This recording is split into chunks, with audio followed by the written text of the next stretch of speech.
Hello, I'm Robert Picardo. I'm Sylvester McCoy. I'm John Bett.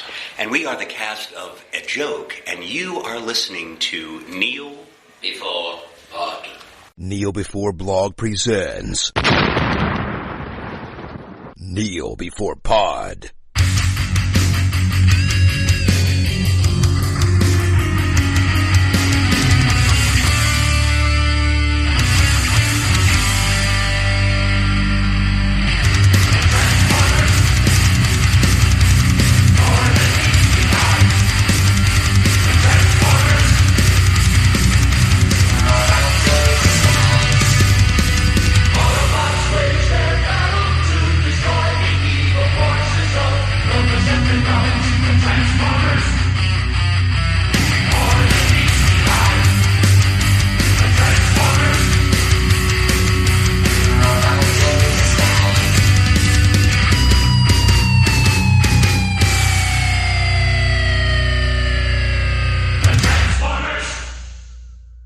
Hello, and welcome to Kneel Before Pod, the podcast that is exactly what meets the eye. I'm your host Craig, and I have travelled across the universe to discuss the Transformers reboot, prequel, whatever it is, Bumblebee. To have this discussion, I need to assemble a brave squad of Autobots. So it was tough to find them because they were hiding in plain sight, but we have Aaron. I don't know if that was good or bad, but hello. And Angus. Hello. I had to go with a kind of Transformers-ish theme for the introduction. No, you did, absolutely. Yeah. He didn't want to give away his cover either. He could have waited a second. What would you be disguised as if you could disguise as something?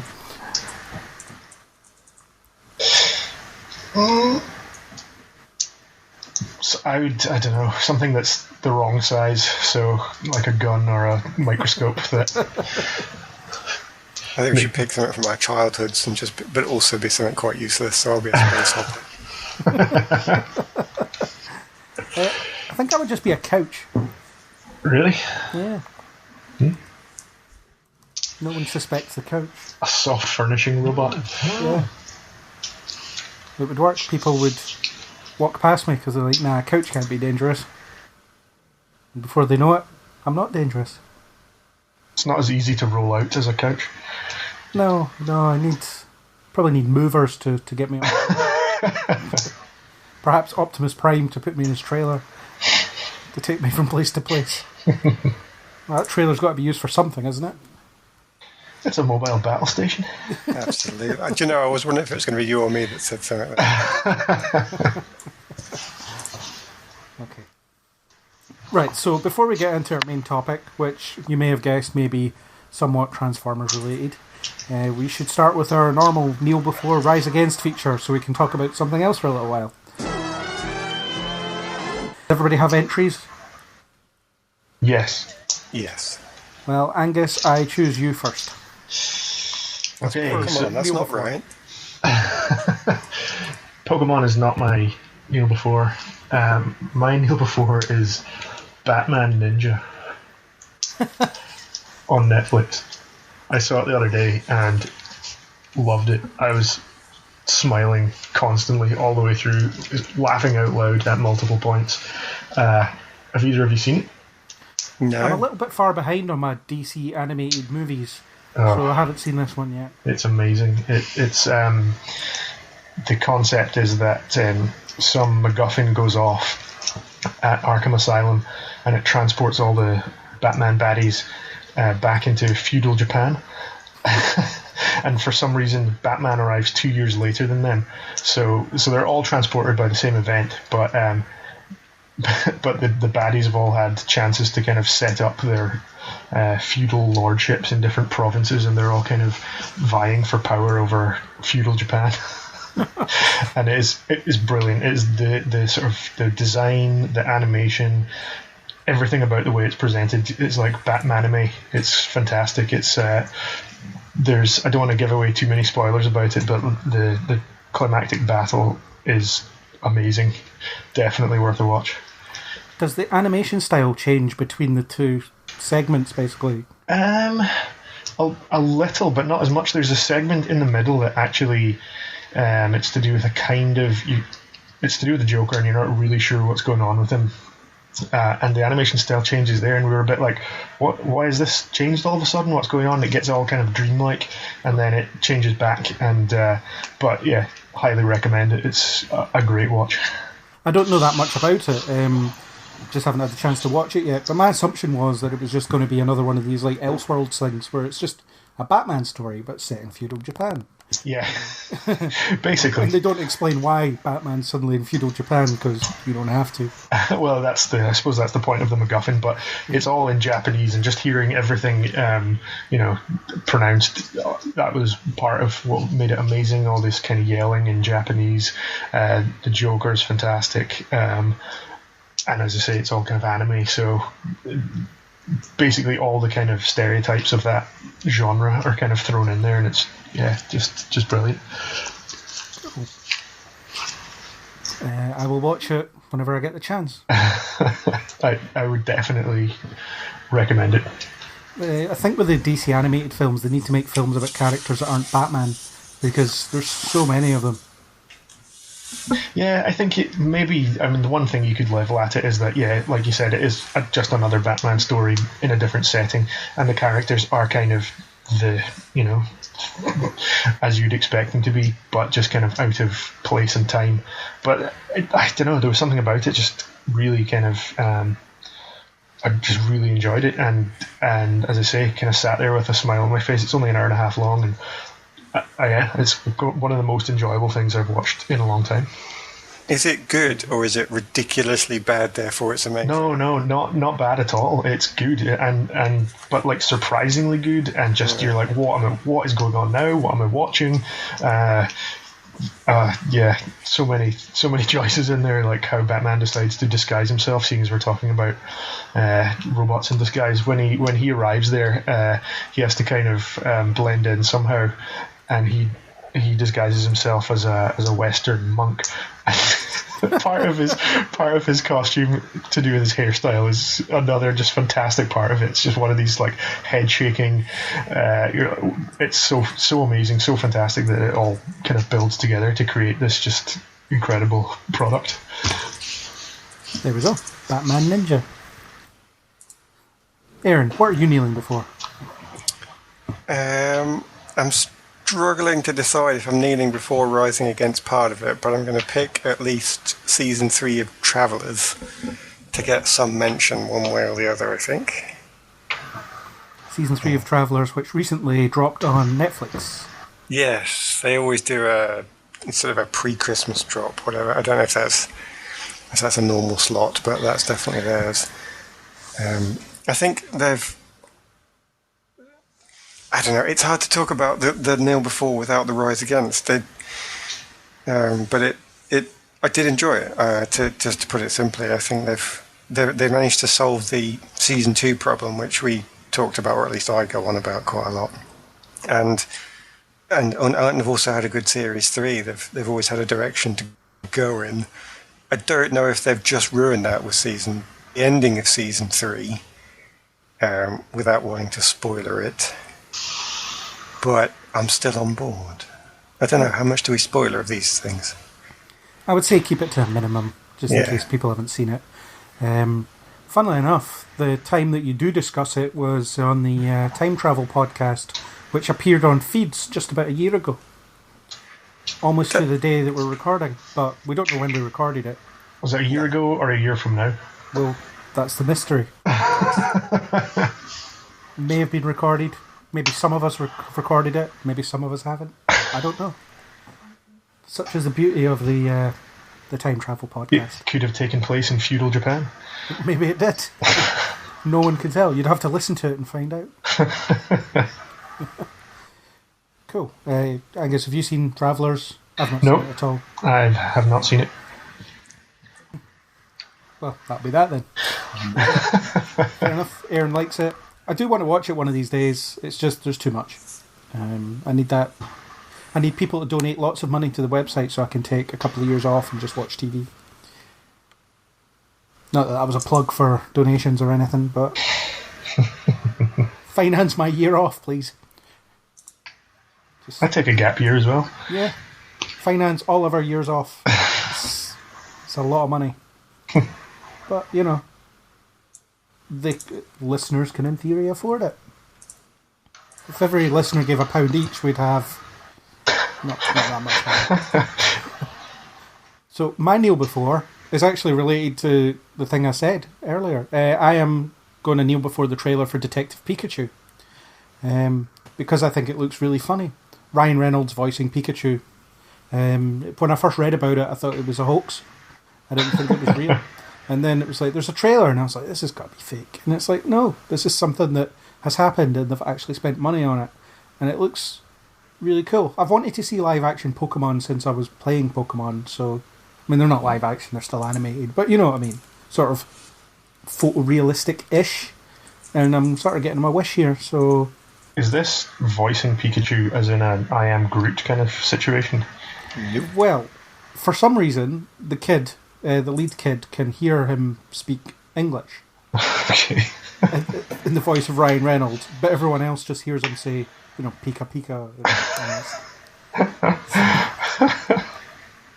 It's unknown why, because it's just a trailer, but it looks like a bit of fun, and I quite like the idea of kind of telling these little standalone Pokemon stories, just peppered throughout the expansive universe that they have access to. Of course, it's more likely that if Detective Pikachu does well, we'll just get more Detective Pikachu movies. But yeah, I'm amped for it. I think it'll be cool. Still okay to like Pokemon, right? Still? To some extent. Yes. Why not? Of all the things you could like, what's wrong with Pokemon? Considering the thing we're here to talk about as well. You know? How very dare you. Has anyone else seen this trailer? Or did you believe it was a hoax and just scroll past it?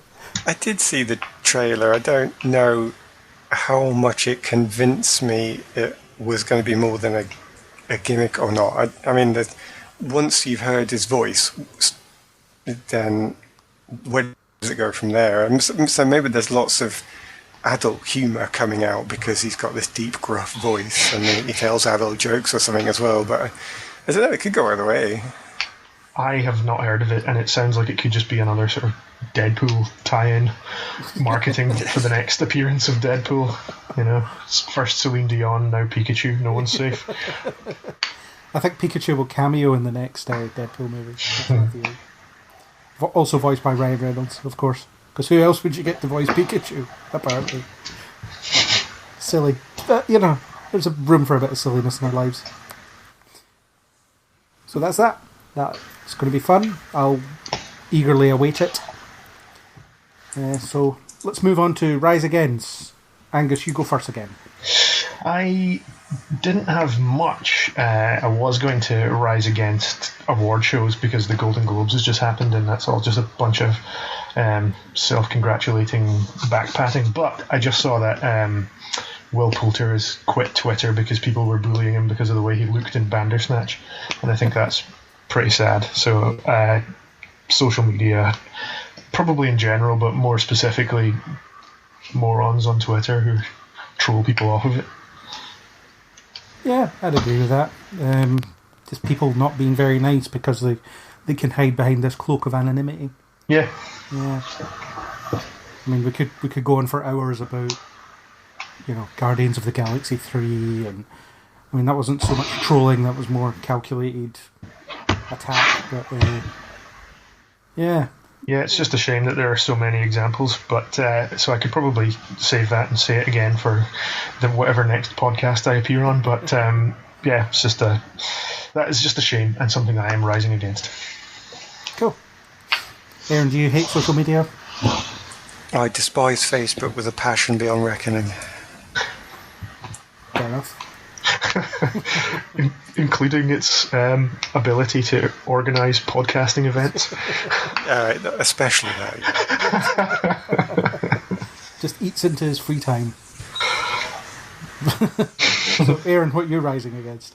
I think I'm going to have to pick The Good Place Season 3, which is a bit of a shame because I really enjoyed The Good Place when it started.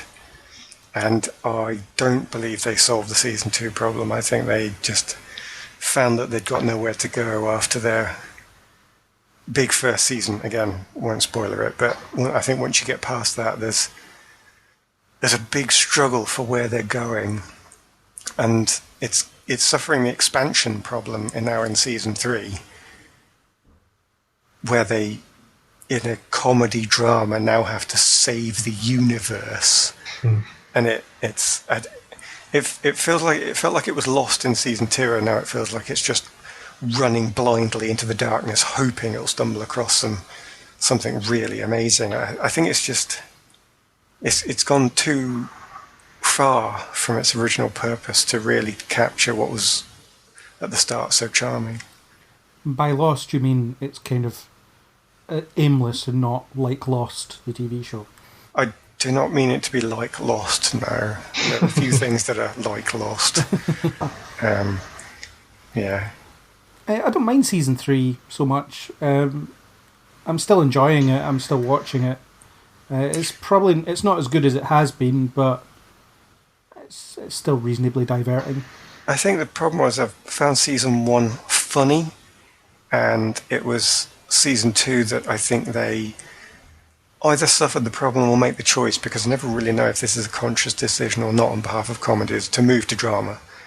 It's that assumption straight away in season 2. Well, it's now no longer a comedy; it's a drama with comic elements, and we're watching for the characters. And I thought that's too early for it to make that stumble. Unless people do this by choice, I don't think so. But it made it seem like it had run out of steam very quickly. I haven't seen any of it, but do you think it is one of those? They had a good idea for the first season. It was far more successful than they expected, and then they had to kind of quickly spin something else out of that idea. I get that impression, definitely. If it had been cancelled at the end of season 1, it would have been the most amazing cliffhanger ending in that you've seen in a simple comedy. Simple comedy is not fair, actually, but in a little comedy drama, and it felt like everything obviously was building up to that cliffhanger, and then I bet everybody thought after it aired, right, what do we do now? Yeah, I do think that it has a fairly limited shelf life. I don't think there's much further they can go after the point they're at now, so I wonder if they are building up to sort of an end point, and maybe that end point was sort of planned from the get-go. Who knows? I guess we'll see. If and when it ever comes back, it's on hiatus at the moment, so it'll...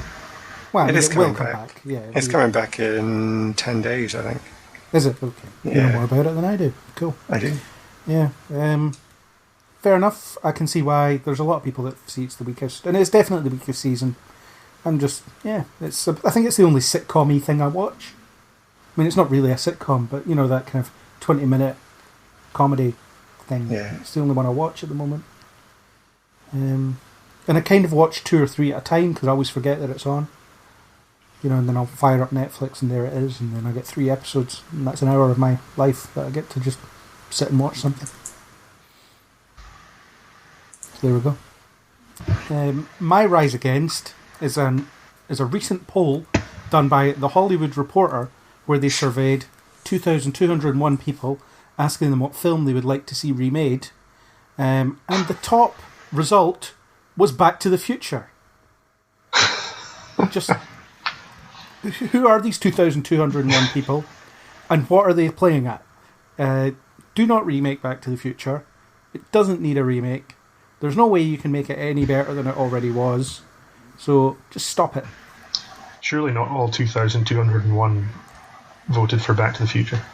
No. High on the list was Toy Story. You want a remake of Toy Story when there's a 4th one coming out this year? I want a live action Toy Story, just like Lion King. Give it long enough and it'll happen. Yeah, I could have rose against the Lion King trailer as well. That's another story.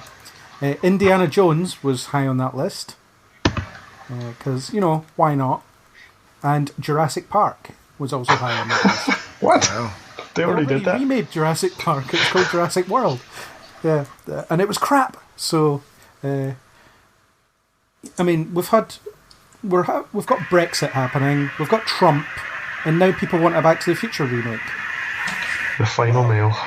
Did you know that Brexit has now got a political drama based on it already coming out soon with Benedict Cumberbatch? Yes, Chris rose against it on a previous podcast. Good for him.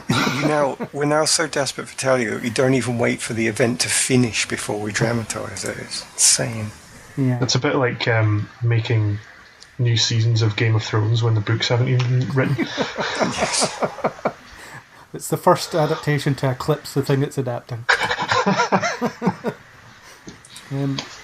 Of course, you can have something like The Hobbit where it's actually quicker to read the book than it is to watch the film. I mean, assuming you read at a reasonable pace. You could easily read The Hobbit in what? Assuming you exit the European Union at a reasonable pace. Yeah. So that's that. I did say no politics, but I had to use it to illustrate my point of the world is going to hell in a handbasket. If we get Back to the Future remake, that's it. I'm done. I'm just getting off this planet.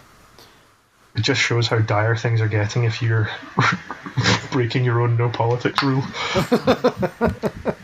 Yeah. Okay, so that is our award-winning feature. I don't know what award it won, but it won one. The Neil Before Blog Best New Feature Award. There we go. Keep going. Yeah. Keep talking. So we're on to our main topic, which is the recent Transformers movie, Bumblebee. So we'll start off with a bit of background. What is your background with Transformers in general? Aaron, you go first. So this is the point in this entire podcast run where we get to talk about something that is really close to my heart and none of this superhero nonsense. We're not even going to get to the spoiler section, are we? This is the proper stuff now. This is why we're all here. The rest of it was filibuster on. As you might guess, of course, I was raised on Transformers. This is my era, the original. I say the original, Generation 1 cartoon. Not raised by Transformers, so it's not like the Jungle Book. Not quite, no. And I also read the comics that were around at the same time. And the I think it's 86 actually, 1986 movie was like a seminal point in my existence. As a film that it's one of the first films I remember. It's when I started to actually pay attention to things like to that sort of stuff. So 86, bang on. Yeah. The Transformers : the movie. Yeah, That's what it was called. the two thes in there is a bit difficult, but yeah. Yeah. Everyone will just call it the Transformers movie or Transformers the movie. Yeah. Only one definite article allowed. So you're a big fan. What about anything following the 80s stuff? Have you seen any of the kind of other cartoons? Michael Bay films, dare we say? Oh, Michael Bay films, good God. Right, so I watched the first of the Michael Bay films and it destroyed my soul. It's obviously you can't expect people to remake things without changing them, and if you don't remake a story in a different image, then you're not doing anything useful. So I won't want to be the person that says there was no purpose behind what he did, but the thing that I wasn't able to get past is the Michael Bay stuff for me didn't capture anything of the feel of the Transformers as I knew them growing up. It felt like something completely different. Fine, they used the same names for the characters. I appreciate they got Peter Cullen in to do a voice that I would have recognised, but that was just on paper, the similarities. The spirit of it, the essence of it, I don't believe he captured any of it. And all that means is it wasn't for me, but when I was in there specifically not enjoying any of it, then that was it. I wasn't going to go back and see it anymore. Fair enough. Yeah, I get the impression that Michael Bay wasn't even trying to do that, so I suppose it wasn't. No. Yeah, it wasn't that he tried and failed, it was just, it wasn't on his mind. No. It wasn't something that he wanted to do. Any of the other cartoons, or did you kind of stop after the 80s cartoon? That was you? I did see some of the cartoons, but I think because it was such a big part of my childhood, I found it very difficult to watch some of the other ones, actually. It wasn't something that I've watched now as an adult and think, oh, that's an interesting addition, that's taken the plot in a new direction. I wasn't able to intellectually grasp any of the other ones in the same way. Whenever I watched them, it was, well, this isn't the same. Why I'm interested in this. And to some extent, even some of the ones, I think it's Beast Wars, I watched it, and they did a strange new graphics. Was it early computer generated stuff? I'm not even sure, Yeah. but there were no background pictures at all. They did a great job of designing a foreground, and then it was just a series of grey blobs in the background. And whereas, again, if you're paying attention to the plot, you don't necessarily need that. You watch the foreground, it's fine. It was just another thing that was too starkly different to what I remember as so defining for me, because it was part of that era that we grew up in, people my age, where if you didn't go to church and you weren't getting your morality from other places, you very much, I think, some of us pulled our morality from these 80s cartoons. And some of them were more blatant than that. He-Man, for example, with its end-of-episode lessons. But others still had that sort of guiding light principle behind them, that they were trying to do something for the kids to watch. And I do think part of that defined me. So then when I'm looking at other things later on, and it was totally different, they want to do more challenging plots, they want to go in a different direction, maybe they want to go rebellious, as I think, Craig, you've said some of the 90s stuff is. Again, I couldn't connect with it. It wasn't me. It wasn't what I wanted. So I think I'd moved on somehow, or couldn't go back, whichever is the truth. Maybe this my statement about being raised by Transformers wasn't entirely inaccurate. Maybe, yeah. There you go. Dances with Autobots. Yeah. So, as a follow-on, what did you think of Bumblebee then, as a film, without spoiling it? Without spoiling it, yeah, it's much more like the original. It was something that, by contrast, I felt was trying to connect back to Generation 1. It did try and capture the 80s. Obviously, that's not spoiler, that was so clear all the way through it. It was aimed at, I'd say, a family audience rather than a child audience, but of course the family includes the child, so they really were connecting back to the story that I knew. And because it's 80s, because it's about trying to become better, trying to go beyond your problems, it also had the connection to those old moral stories. I don't think it was a particularly moral story, but you know what I mean? It had that sort of development storyline that wasn't focusing purely on the action and the combat, and it wasn't supposed to be a thriller. It was more of a character piece. So I think I agree with, I saw one of the reviews online because I couldn't help myself looking. Someone said it was the film that was trying to reconnect with the old audience in the way that the Michael Bay stuff wasn't. And to me, that was absolutely true. Cool. Angus, what's your connection to Transformers as a brand? As a brand, well, I've got similar feelings to Aaron on the sort of G1 original animated movie sort of era. I can remember I had Transformers toys, I watched all the cartoons, and I played with those toys and acted out scenes from that movie, as kids do. Instead of just making up your own stories, you kind of reenact stuff that you've seen on TV. The transforming was a lot slower. Yeah, but I soundtracked it all with, as accurate a noise as I could make. Yeah, I love so much about that movie, and I remember, that some of I don't want to spoil anything that happens in that, but there's some pretty dramatic events and life lessons to be learned about love and loss. The soundtrack of that movie is amazing. I still listen to the music from that soundtrack, and I suppose that's probably what I would have wanted a live-action Transformers movie to be like and to make me feel, and I don't think that any of the Michael Bay ones did that.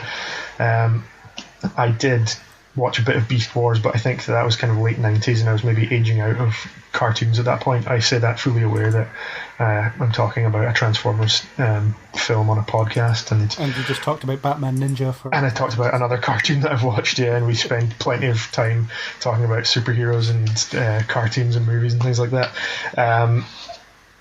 So yeah, Beast Wars wasn't really ever much of a thing for me. So yeah, firmly rooted in G1, and I had the knockoff toys, the GoBots and Rock Lords and things like that also transformed. Anything that transformed was cool, and it didn't matter that it wasn't a proper Transformer. And all the other action figures kind of got involved in Transformer stories as well. So that was definitely like that was the driving action that I would have been playing with my toys.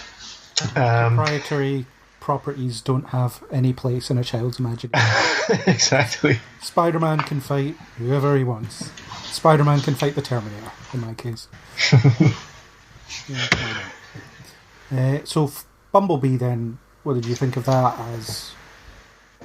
As Aaron said, I think that it kind of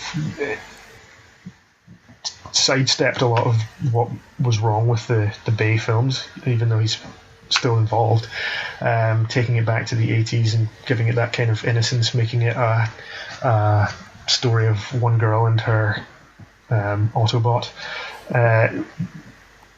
Removed a lot of that, just the kind of world-ending nonsense that Bay had in his movies, where it was just giant battles and massive robots smashing into each other over and over again for 3 hours at a time.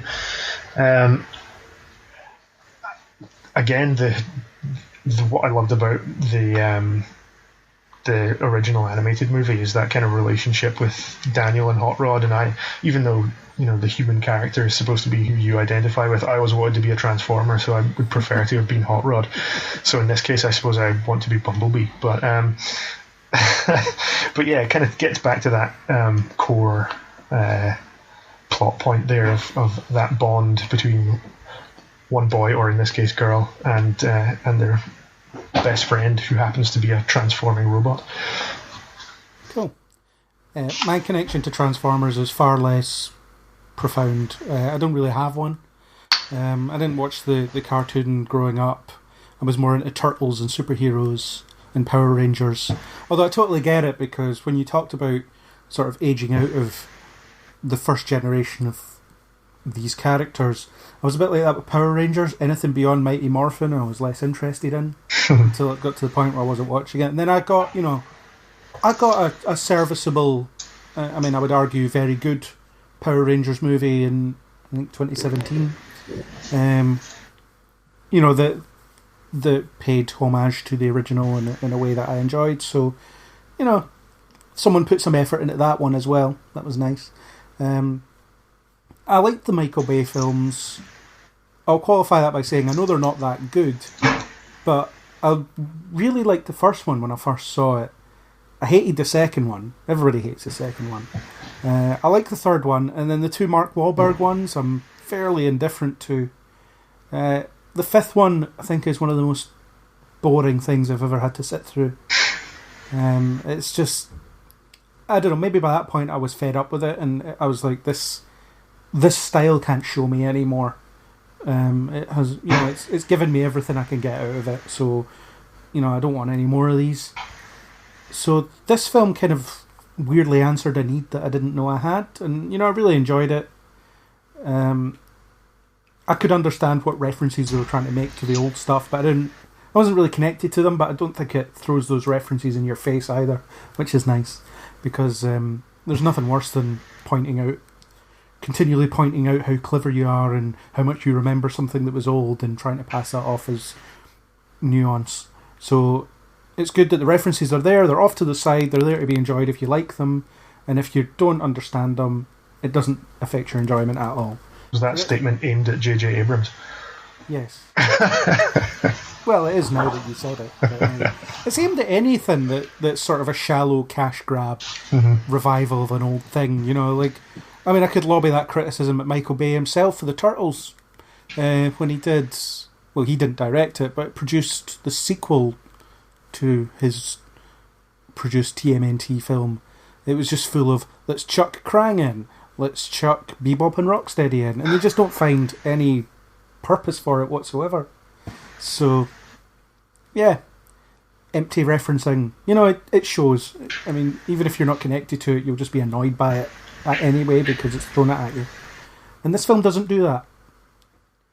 So, good on them for that. Well done, Travis Knight. I don't even remember.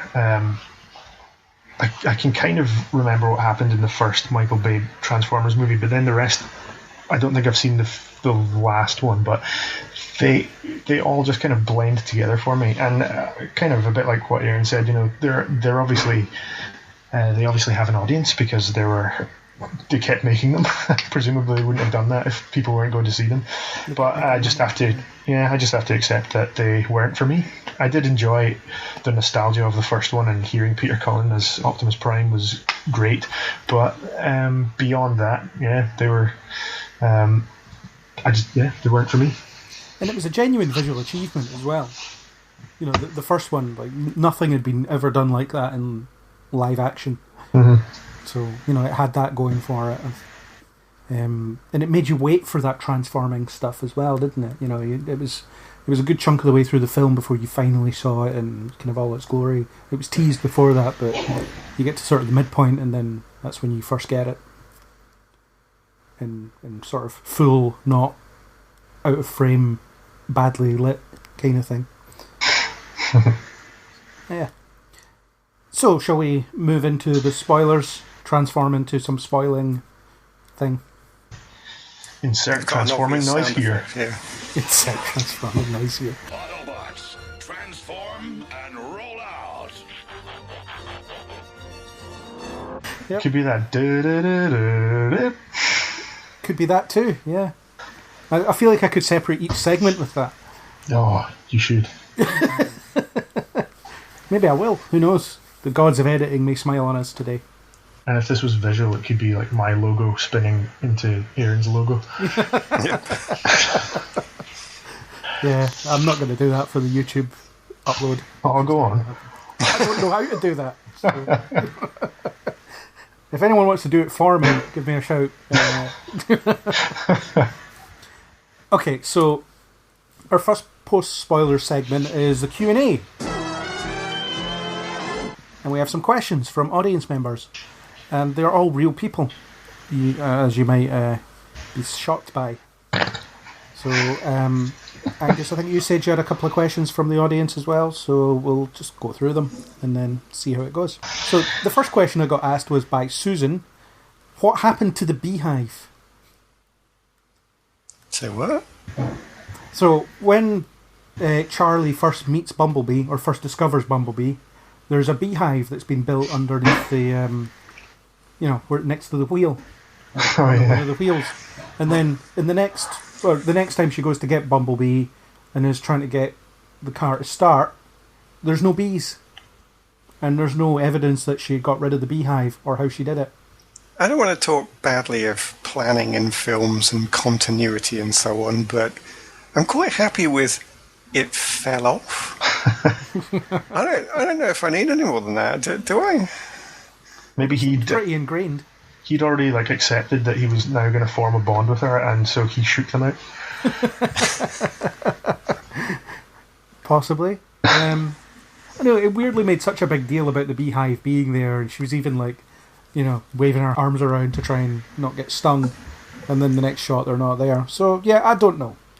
It's perhaps a question for the production team rather than us. But we could speculate. It fell off, as Aaron. I don't have anything better than that. Do beehives just fall off things? I don't know. I think if you've got a transforming robot that shakes itself around a lot, then yeah, it might do. Mm-hmm. Bumblebee was dormant at that point, though. But didn't she, at some point, drive him away? That might have been enough just to make it fall onto the road. Yeah. Perhaps. Or maybe I don't know. I think I'm good with this one. I feel like, I'm all right, actually. Okay, we'll move on from that one then. Good question, Susan. Thank you very much.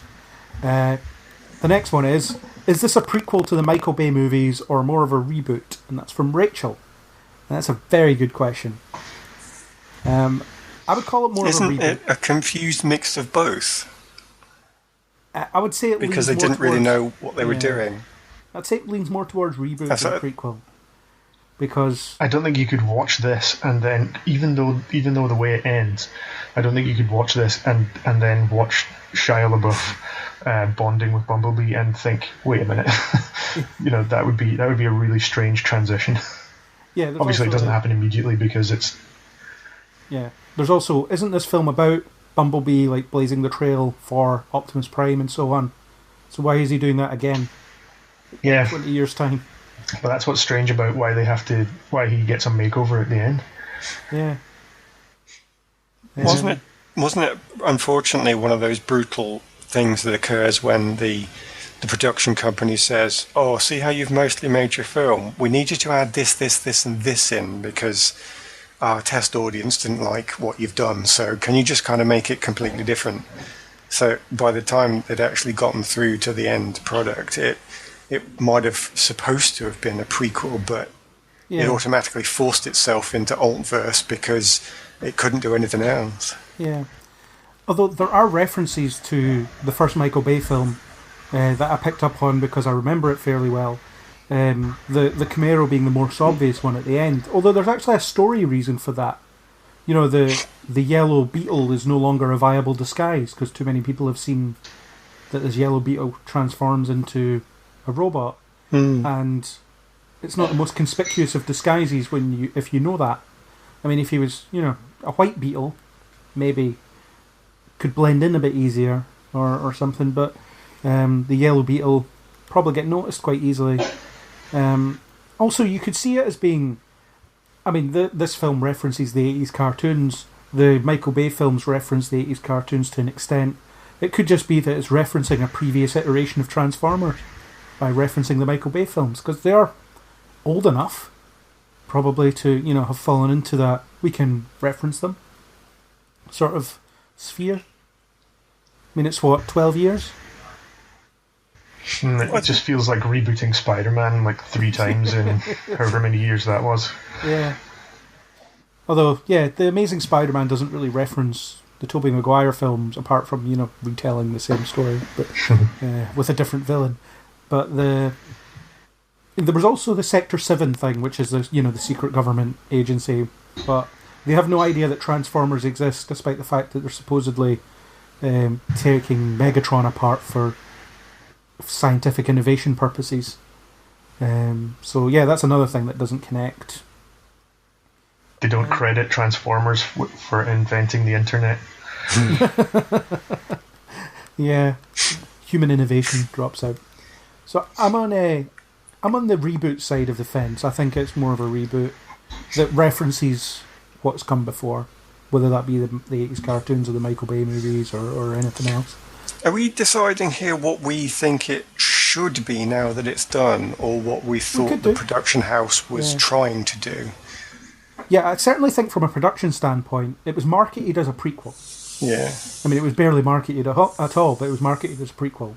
And it probably should have been marketed as a reboot, because if the whole reason it's not doing well at the box office is that audiences might be a bit sick of Transformers movies, they should market it from the point of view of, don't worry, this one's nothing like those. What's this thought that it's not doing well, by the way? Because it's already made its money back and well, it's almost trebled its money. Is it just that it's not doing well compared to the more successful of the Michael Bay films? It's just it's not gaining the traction that the studio wanted it to. Yeah. Because even trebling your budget isn't success anymore. No. I was encouraged back to it because I'd heard that it was, it was good, and it was more true to the Transformers I wanted to see than the Michael Bay ones, because as I say, I stopped going to see those. So the news must have, if it was marketing or if it was reviews or something, must have reached me, and I think that maybe there's probably a great deal of people who would want to see it upon hearing that. So maybe enough news did get out, because if you say it's made its money back, or if it's going to continue to be profitable, then I don't think it's done too badly. It was certainly a critical success, and I feel like since it has worked, it's people have enjoyed it, people have gotten a lot out of it, then they could just call this the reboot and use it to shape the direction of future films.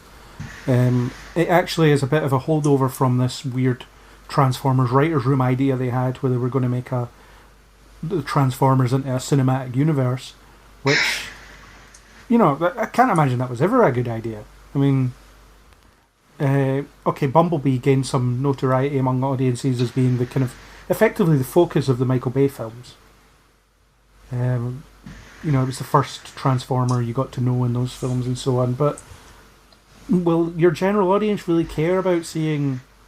I mean, I can't even name some of these characters, so, That's probably slightly unfair, though, because surely you would have said the same thing about the Avengers in their individual forms. Like, would the audience really care about a Norse god running around wearing silly trousers? I mean, if you say it in the right way, anything can seem like it could never work. But if they had done other things, if they had written better stuff, if they had offered certain crossovers and combinations and character plots, then maybe it could have.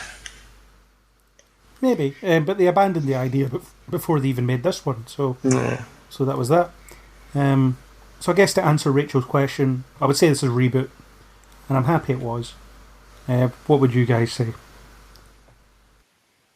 Yeah, I'm happy for it to be. I think it has to be a reboot. As the prequel, they've already said there are too many things that don't match up. Some things match up with the films to come, but there's enough that don't, that it seems like the only available option really is to say it's Altverse, it's another What If, it is a reboot, but keeping some of the points that presumably they'll want to use in future films.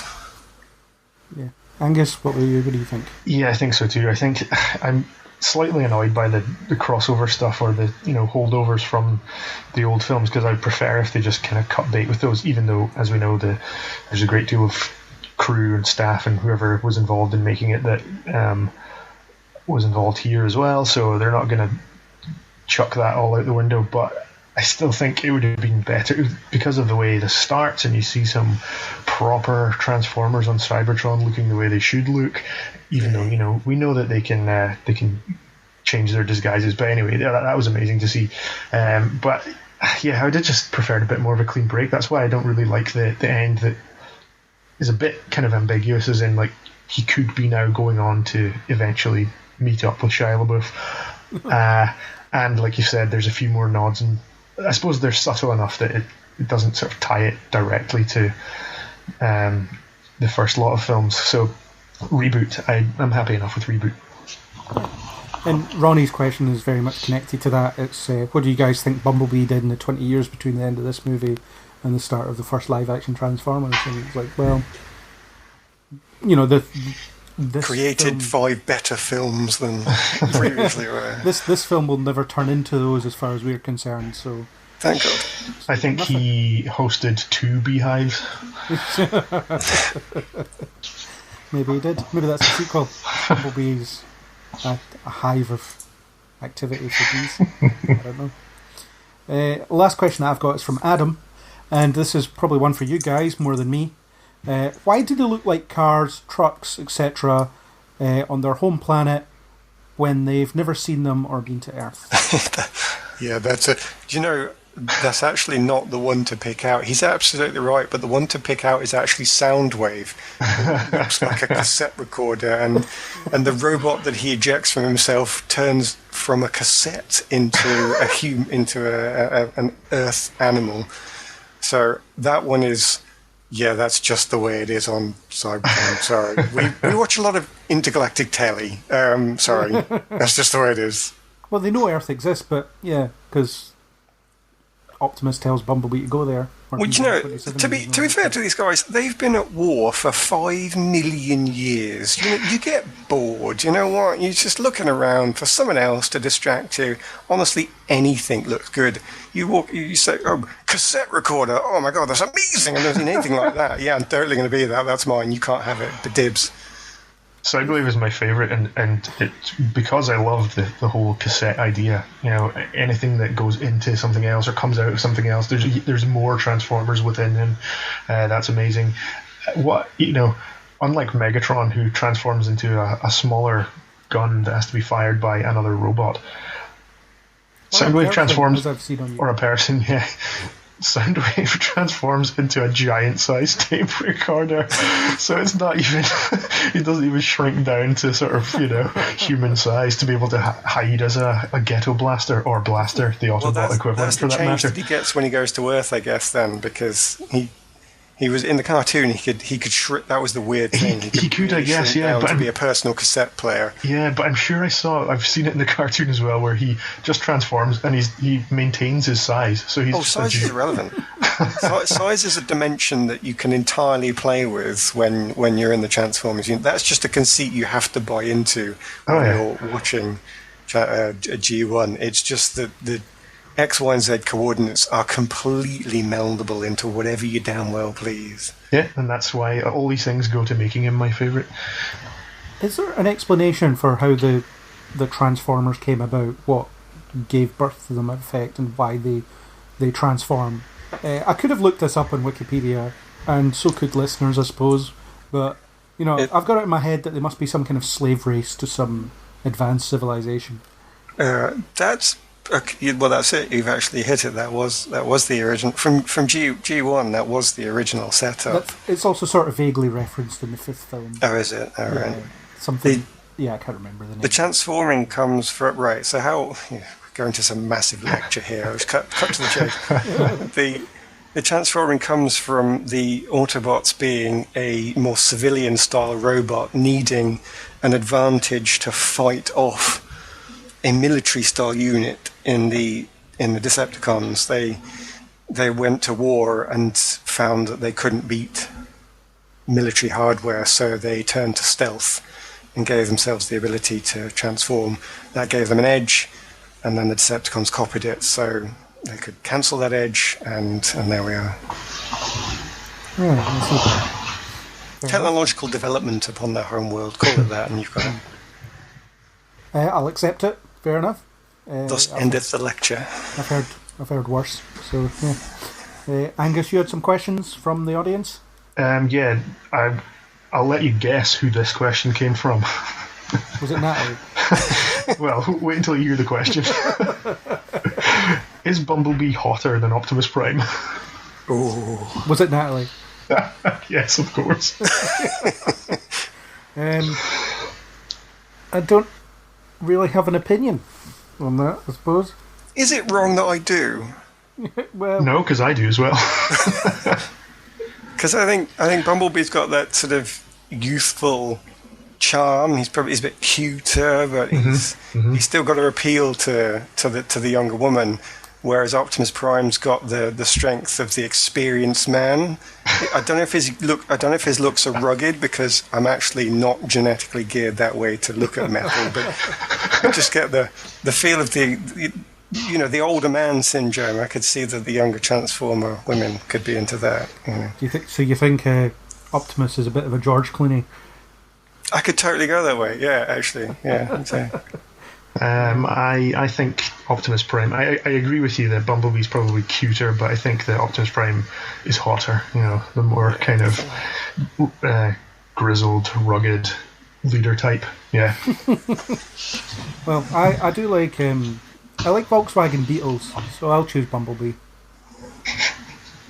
Yeah, you've missed the point here. Get out. It's an answer. No, it's not. Get out. But I'm hosting, damn it. I've got another question. Is it also from Natalie? This is not from Natalie. This is from our friend Jamie. He says, "Can you see John Cena?" I'm assuming this is a reference to wrestling that you'll get if you don't like wrestling. Yes, that is a wrestling joke. His catchphrase was, "You can't see me." All right, but yeah, I could see him. He was there. He's obviously lost a step. That'd be so hilarious. It just, and featuring John Cena, and then it just cuts to like a blank, like a blank area. That would be a good in joke. And I do have a final question, also from Jamie. How does the baddie hold up? Because he has seen the other films and knows that Megatron is obviously a good baddie, pardon the phrasing, but he's a classic baddie. He's got a great voice. At least the proper original Megatron did. Hugo Weaving was fine. How are the baddies in this film, do you think, compared to the antagonists in the other Transformers movies? Well, I mean, they have some personality, which they didn't in the Michael Bay films. They also look distinctive. They're colour-coded and stuff, so you can tell them apart. I quite like the scene where they faced up against this blockade, and then they thought about, let's pretend to ally ourselves with, humans. It'll make our job slightly easier. And the fact that one of them was, more of the planner, and I can't remember their names, but and the other one was more, more bloodthirsty, I guess. Mm-hmm. They weren't extensively well developed, but you could sort of pin something on them. Just because I have to drop kick and shatter. Cool. But seeing as I'm on that, do you know what I didn't really follow about the choice of the villains was why they were two entirely new Decepticons. Yeah, I wondered that as well. Weren't from any of the previous continuities, despite what connections people have tried to draw with Dropkick to desperately connect him to G1. We can just say no, he doesn't have a connection. Given that they actually used quite reasonably well-known villain for Bumblebee to kill in Blitzwing, and given that they bring in other characters that are perfectly well recognised, I'm not sure what the value of making them entirely new Decepticons adds. I say especially because they were prepared to kill Blitzwing, so it didn't matter that they were going to kill off a main character at the end, because they'd already done that. Yeah, and staying true to the original, main characters should be able to just get melted left, right, and centre. So, yeah, I didn't really understand why they were new. I agree with you, Craig, that I think that they did what they needed to do. I like that they weren't just silver pointy things like in the Bay movies, and that they were clear and you could tell who they were at all times, and that they had their own sort of, like you said, characteristics. But I don't. Yeah, other than that, they were just kind of there, performing that role really of being the antagonist, chasing him down. Yeah, I can't answer why they decided to come up with new Transformers instead of just sticking with ones that already existed. But I just wonder if there might have been some sort of story plot reason why, or if it somehow connected to the other 5 films and I'd missed it. No, I don't think it did. No, fair enough. I couldn't tell you what half the Decepticons were called in those films, though. They were all generics. Yeah, or half the Autobots, really. Generics. Outside of Optimus Prime and Bumblebee, I'm struggling. But yeah. So is that it for questions? Yeah, the other ones I think were kind of covered by some of our earlier questions. Cool. All right, let's move on to. I'll start with kind of characters and see how we go on. So we've got Charlie, played by Haley Steinfeld, who's our main character. She is the Shia LaBeouf of this film. That seems a little harsh, isn't it? What a title. Interestingly, this film does pretty much what the first film does, in the sense that the main human character bonds with Bumblebee, except this film does it a lot better, and it does it a lot quicker as well. It doesn't waste any time getting you through the major story beats, and it makes something that it's endearing and urgent at the same time, rather than just let's have long scenes of I don't know, making fun of the dog and stuff. I don't know, but I liked Charlie. At first I thought she might have fallen into that, rebellious, angsty teen trap, but she never does. She's very, very layered. There's clearly a lot to her. So I'm glad that they took the time to develop who she was and every kind of aspect of her personality, the kind of lost relationship with her dad, all that stuff. I think it all added up really nicely. And Hayley Steinfeld's just great. And everything I've seen her in, I think she's excellent. The only thing I didn't really follow with her character was why she was into diving and where any of that came from. And she had a connection to her father through the thing that would also give her a connection to Bumblebee, which was great because it wasn't forced. It was something that would cause you to stumble across a machine lost in a junkyard. So that all seemed to be perfectly reasonable. Oh, and by the way, she's into diving, but not anymore. So I'm not saying it. Sorry. Sorry. As soon as that was revealed, I just knew that there had to come back somehow. Oh, yeah. When she could have just reasonably just jumped into the water at the end. Yeah, she has to be a diving champion. That's a bit negative on my part. So I just want to say I completely agree. Generally speaking, I couldn't fault any part of the character or the acting at all, but because you've already said the positive, I just threw that on the end there.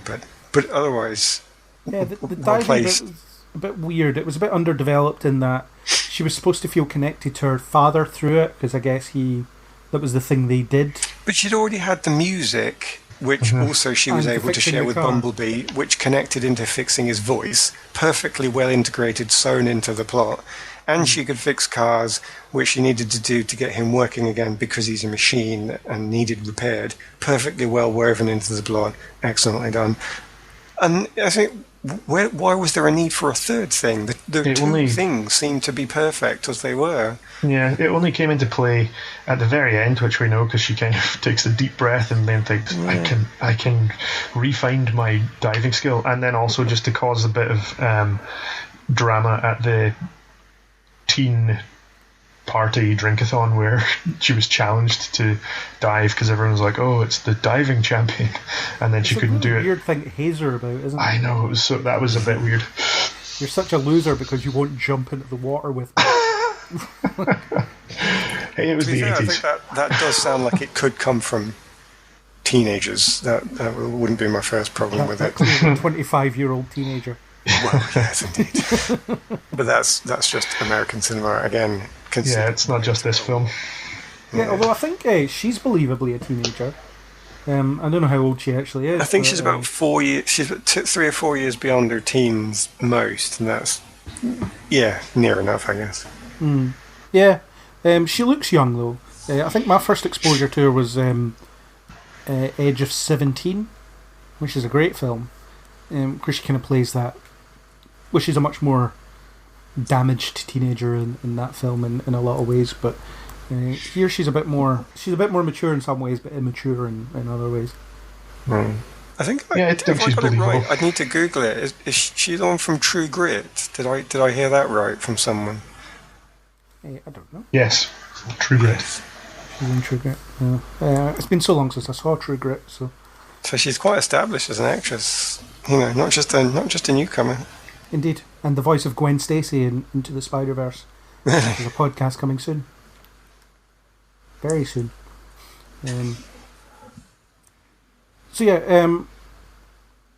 Other than the confusing diving subplot, shall we call it, what kind of stuck out of it, Charlie, to you guys? I think that she was convincing as a bit of a rebel, but she was. We know why that was the case because of her relationship with her dad. The music was good. She had good taste in music, and she wasn't enough of a rebel that she didn't stoop to working at an amusement park or in a corn dogs or something she was selling.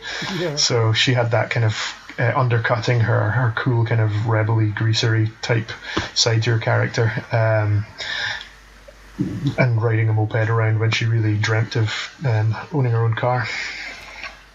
Yeah, she also feels like, or I get the impression that she feels like she's sort of sleepwalking through her life at that point. She's waiting for her life to start. her dad's death clearly put a stop to some ambitions that she had, and now she's stuck in this situation she doesn't want to be in. She doesn't really like her mum's boyfriend. Although I like that they don't actively demonise the mum's boyfriend, the "you're not my dad" type thing. He's a fairly nice guy, it's just that she doesn't want to accept him. Which is perfectly valid as a position to take when something like that happens. It's tricky actually, because I'm possibly a child of the internet now, even though I was born before it. But it's easier to pull out negatives than it is positives, and therefore I'm stuck thinking, what can I say about this particular performance? Because I did think it was really good. I think one thing would be that it's a fine line, I think, when a character has to stomp around all the time, especially as a teenager, to make sure they're not annoying. And whether that was the writing or the acting, I think they did a really good job on this, because at no point did I ever feel like I wanted to tell her off as the grown-up. I really think that you felt for her in all of her problem situations. You did agree that she was the one who had been put upon by life. Even though the parents weren't demonized, they were the standard 80s parents from an 80s film, which I don't think was the wrong choice. I actually think making them that slightly cardboardy, useless parent was the correct thing to do, given the style of the film they wanted. They wanted you to go back to the 80s. They wanted you to have that the kids are cleverer than the adults perspective, so it is about the kids as the main protagonist of the film. And they weren't too stupid. I mean, they were too stupid, but not too stupid for an 80s film.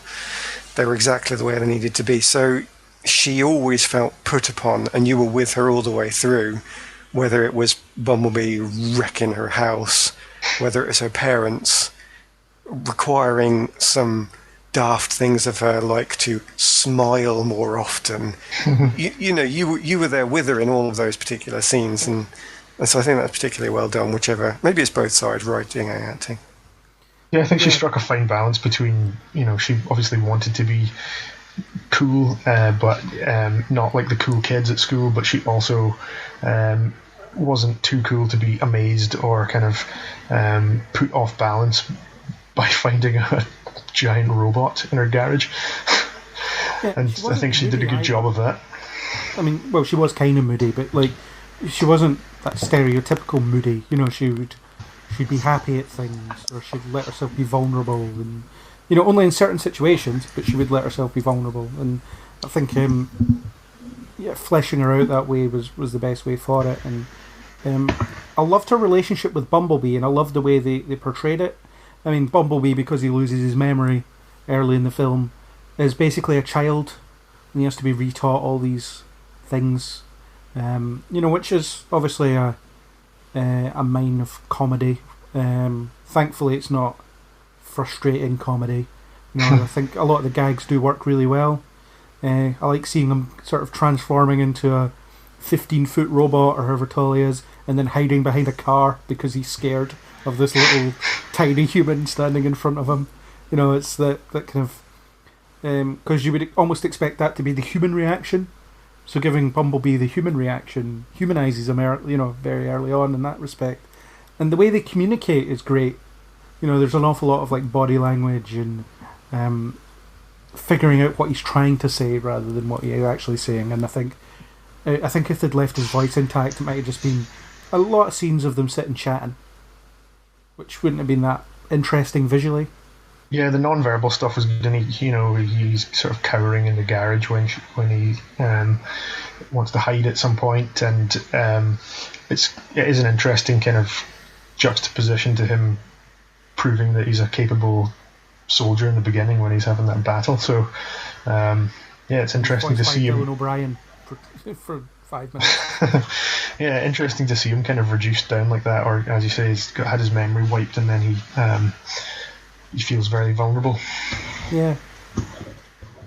I was expecting to be really annoyed by that, actually, because I really struggle with farce.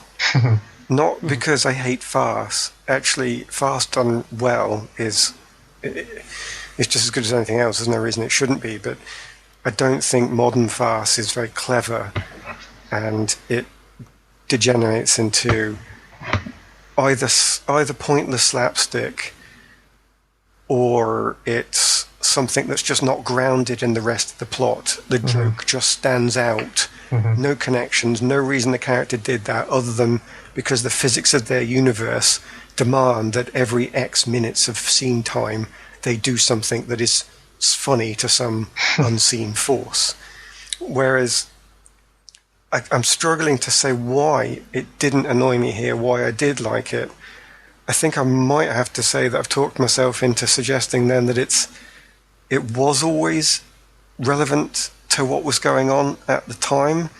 It wasn't just slapstick because it was slapstick. It's that farce that is right back to the old the black and white films where the character turns around and knocks someone over with the big plank of wood because they're desperate not to knock over the other person that's standing on the first side of them. So that it has a reason for being there. You know, it makes sense to you. Because in a modern farce, it would just be he has a plank of wood and he twats somebody with it. It wouldn't be very clever. So I think it must have been that, but I'm slightly struggling to prove it to myself. I think some of it was verging on a wee bit too cutesy, but, you know, I think it kind of towed that line, you know, it walked up to the line and then maybe didn't cross it too much. Well, that thing you were talking about happens in the scene where he wrecks the living room. Well, exactly. You know, that was my direct inspiration for that referral. Yeah, desperately trying not to break one thing while trashing everything else around him. I mean, it's a ridiculously old joke. I mean, there's no denying that they didn't invent that joke, but done well, there's a reason it's funny because it's from someone who's not trying to hurt anything around them, and of course it goes completely the other way.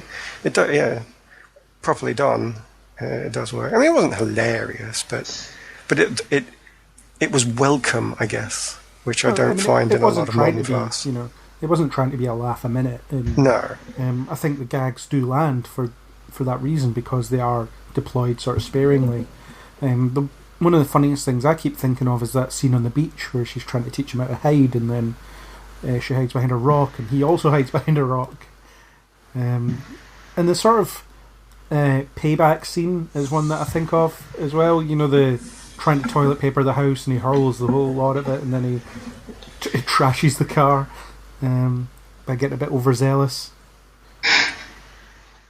Stuff like that, and I think, you know, that's...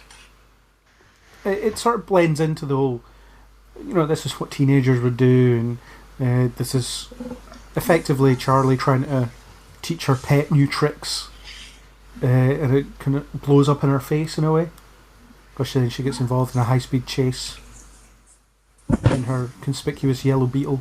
What about Bumblebee on his own as a character? Obviously we see him as the capable, I guess he's just a foot soldier at the start. I think he's supposed to be a scout, scout operations. He doesn't even have a name to begin with. It's just that was interesting. But yeah, and he's only named by Charlie. But so he's a scout, and I quite liked it when he gets to Earth and he sort of talks to the military people by like saying, you know, I'm not here to hurt you or whatever else, and then he's attacked by that Decepticon that you named earlier, that I forget his name. That's fine. Thank you. It is, although it looks a lot like what I thought Starscream was supposed to look like. Yeah, they're part of the same unit of I forgot what they're called actually. They have a name. They're part of a group of flying warriors. I'll find it. Yeah. Anyway, so you see him as that capable soldier, the very well trained, sort of able to think on his feet and stuff, and then he's sort of... They effectively press the reset button, gets his voice ripped out, so he can't express himself, his memory's corrupted, and he sort of reverts back to being a child. And I quite like that, sort of, the frailty of him early on. and how that kind of builds. Because when he gets back to sort of full fighting strength, you feel like he's sort of learned something as well, or he's learned to appreciate Earth and humans and everything else. So, it's not just that he gets his memory back and everything's fixed, it's more like he has to take those lessons that he's also learned, get into that point and apply them in some way. I don't know if it was purposefully done, but I did appreciate the way they took it from the thought of an AI learning. I could envision a new AI that has great intellectual capabilities but no real way of knowing how to use it, coming across as quite childlike. Because the creature that was the Bumblebee without any memories was more like, it wasn't just not having memories, it was more like not having understood how anything really works, except that you can still use all of your motor functions. So it feels like it's an AI that has all this power, but the coordination is gone. So I don't know what it is more about. It's more memories. It's also the experience of putting things together and realizing what they do. So he does seem to learn in a way that made me think, I've no real experience of AI, but that felt like what I can imagine an AI would be like, as it didn't need to learn how to do things. It can walk, it can jump, it can push stuff around. It just doesn't know why you would want to do any of those things. And these other people turn up and they've got all these amazing reasons for doing things. And so the machine is learning that. It's learning the why rather than the what. So it distinguished it from, I mean, you likened it to a pet, and it sort of was, actually. They made him very much dog-like, especially on the beach. But it wasn't. He wasn't purely a dog that had no ability to understand or learn beyond a certain dimension, and it wasn't a child that needed to slowly put things together. So I think I appreciated whether it was supposed to be an AI learning or not. Somehow it felt right for that. And it adds a sort of in-universe explanation for how he gets discovered by the Decepticons as well.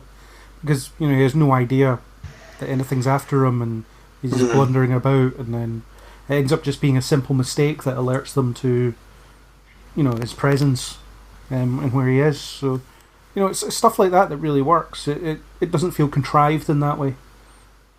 Although, inventing the internet is, I suppose, a little bit contrived.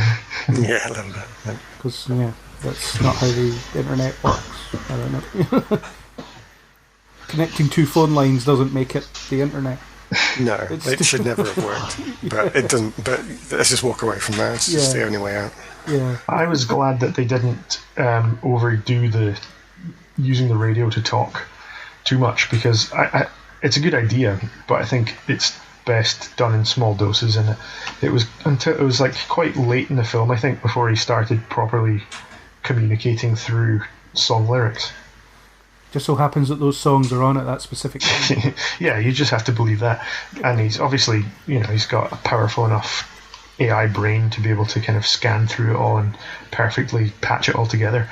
But yeah, I didn't realise that he was going to lose his voice, and when I realised that was going to be part of the plot, I was a bit worried that they'd lean too heavily on that. But then I think that there was enough, like you said, kind of dog-like of a relationship that he didn't have to. A lot of it was kind of non-verbal communication. He didn't have to use the songs too much, and obviously the songs and the soundtrack in the movie is good because of the setting. But yeah, I was pleased with the way that turned out, because it played on me a little bit. I was a bit worried that they were going to go too radio heavy. Yeah, it would have been an easy crutch to lean on, and I'm glad that they didn't lean on it, because it would have just been it would have made it possibly more dull than just having a chat about their feelings. This song easily tells you that Bumblebee is happy, but you can tell he's happy by the way he's expressing himself. Stuff like that. I think that I think that they did a really good job with that, and clearly very talented animators, and you've also got Haley Steinfeld's really talented performance, how she's able to play off this thing that isn't there, and it feels like there is that tangible connection. Yep. I wasn't so fussed about Charlie's parents. I think it's like you said, Aaron, they're the parents in an 80s film, and they're kind of there for whatever purpose they're supposed to serve. I'm surprised at how heavily they were featured, though. Like in E.T., how the mum basically disappears at some point, and is rarely seen. I was expecting that, and E.T. is obviously a comparison you can make with this film, and I think it's an intended comparison. They've tried to give you a sort of E.T. Iron Giant vibe with the way it comes across, and those 80s films where the parents are never around, or Stranger Things, I guess. I've only seen season 1, but the parents are never about there either. The Goonies, The Karate Kid. Yeah. All great movies where the parents just disappear at some point. Yeah. And it's accepted that sort of thing happens, but they're around for most of it, and they end up playing a sizable part in the ending. I mean, it is that teasing a car crash that never happens, which I thought was quite funny. Yeah, I'd agree. I think that they were okay, but they were, as you've said, they were pretty rote characters and did what they needed to do. I also appreciate that they didn't go too heavily down the stepdad as a bit of a dick. He turned out to just be a well-meaning kind of idiot. Yeah. But and the brother, I thought he was quite funny as well, just as the kind of, just like in a lot of these other 80s movies that we've been talking about, his love of karate was beautifully 80s, and yeah, he was just there to kind of be amazed by things and provide a bit more comic relief as well. What was when he was lying about Charlie being in her room? The obvious, very rehearsed, not natural sounding lie. I thought that was really funny. A character I thought was really pointless was Memo. I think you could have almost done without him, because he doesn't really add anything. And they make a joke out of it at the end, where it's like, world's already been saved, and he just shows up and he's like, "Can you call my mum?" It's like he's gone. But I didn't really buy their connection, although I like that they didn't do the standard, "Oh, he's going to be our boyfriend." I think that was his real reason for being there, if I'm honest. That final scene. For that joke? Well, I'm not sure joke. I think it was more social commentary, saying just because you're in the situation doesn't mean you have to get together. Commentary, that's not what women want, really, sort of thing. I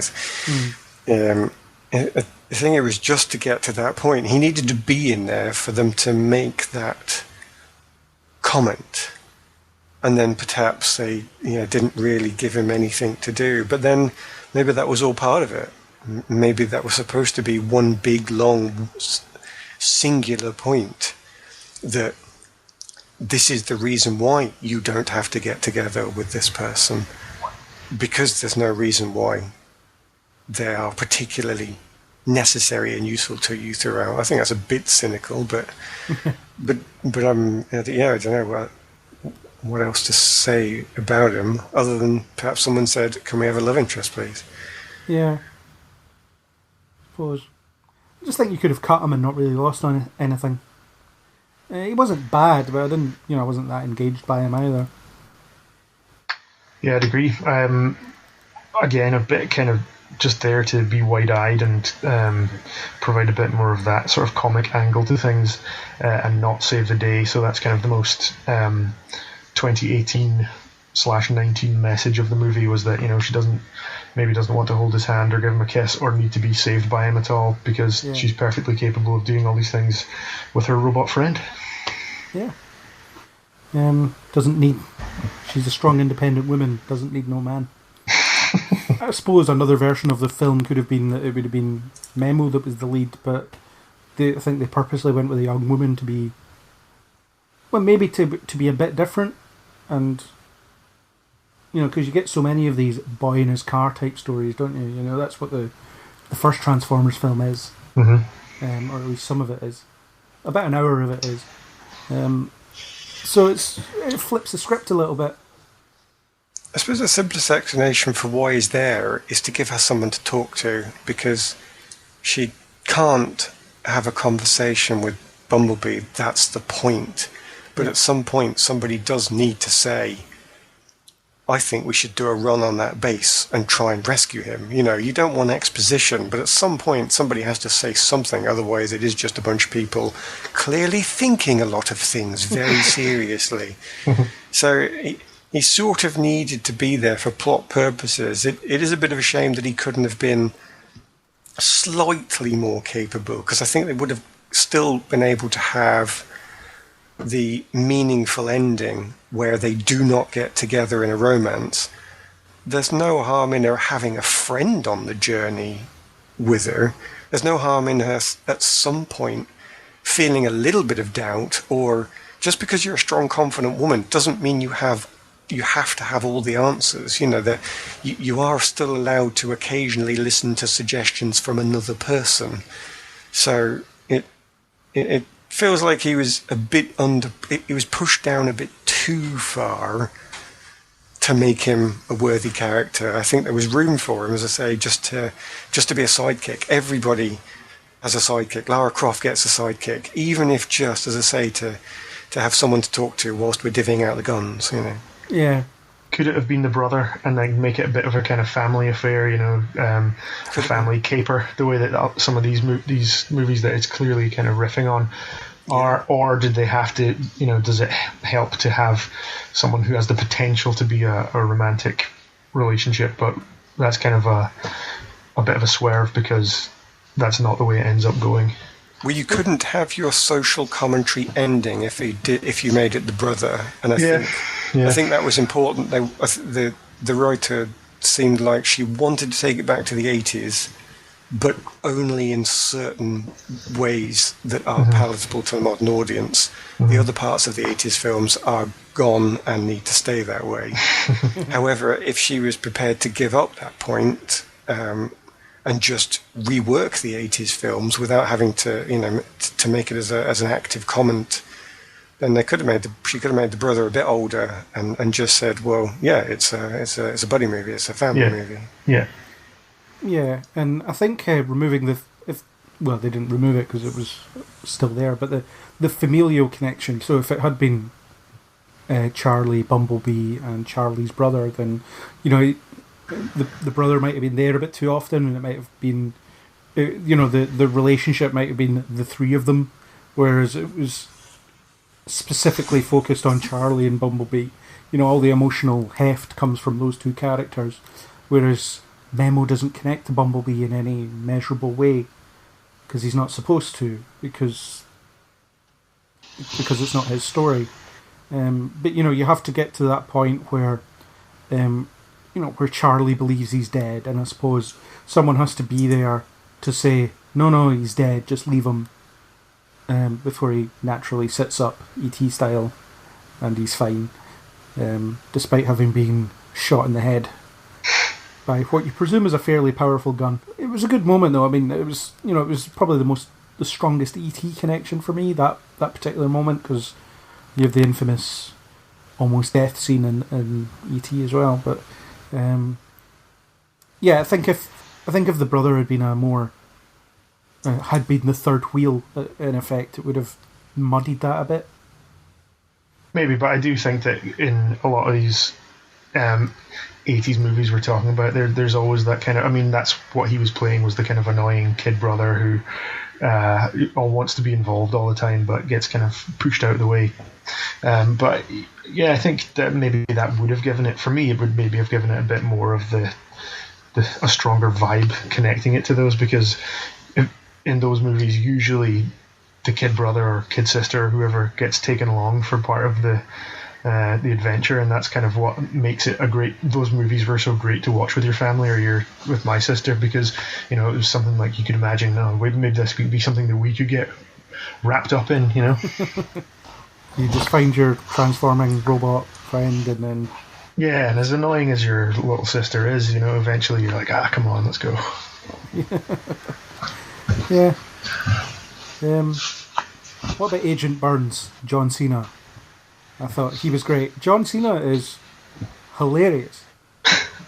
I don't think he was particularly stretched in this role. No, of course not. I saw him in Blockers last year and thought he was really funny in that as well. he's a lot funnier than I guess. I mean, I suppose people do give him credit for being quite funny, but yeah, but he was very good. I like that he's the military guy who's the only one that that sees any sense. You know, they're literally called Decepticons. Does that not raise any red flags? And then the guy's like, yeah, but we're using them. And I'm ordering you to do this. And he's like, right, cool, I have my orders, I'll just do them, even though I think they're stupid. So it's like that, yeah, he's only half-heartedly going through with stuff because, you know, obviously he's beholden to follow orders, but he thinks it's dumb at the same time. I think he is funny. I think he's a good actor. I think he's probably going to attempt to follow that same kind of Dwayne "The Rock" Johnson trajectory. And that this, I know he's been in a couple of films already, like you just mentioned, but I think going for these kind of military parts is the kind of safe, you know, get your foot in the door sort of role that you can go for before maybe transitioning into, like I say, I think he could probably.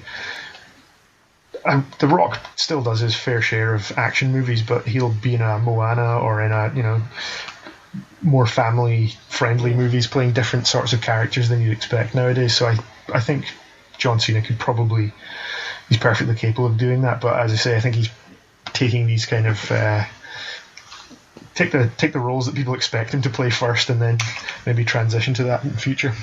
It would have been so easy for him to be the pantomime villain, though.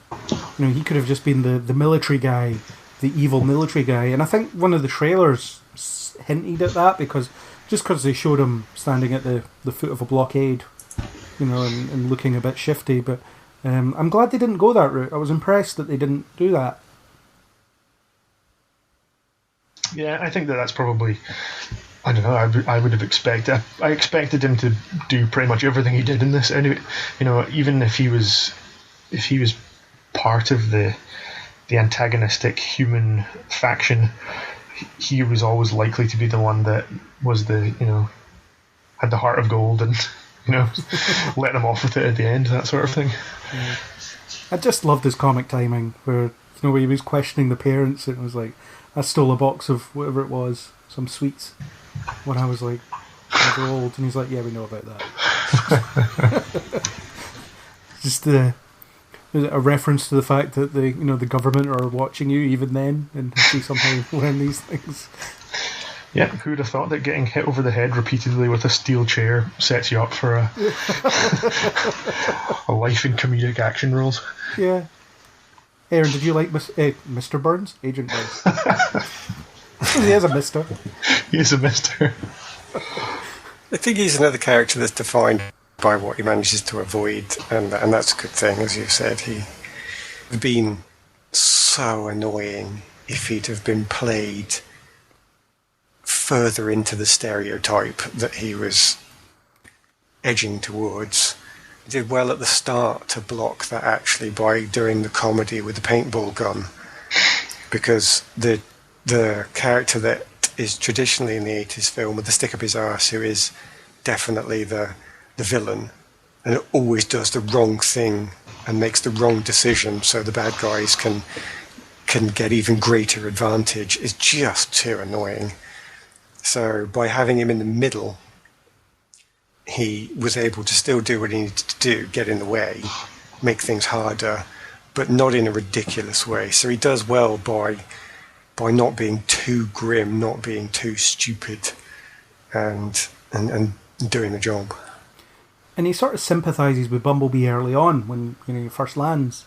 I mean, they chase after him, but then they find out that he doesn't want to hurt people, and then they see him be savagely attacked. Yeah. Yeah. So there is that. So again, he's just sort of following orders, which in a bit of a ham-handed way at the end, you see it, what it's supposed to be. The relationship is, hey, he's a fellow soldier, and we both know where we stand.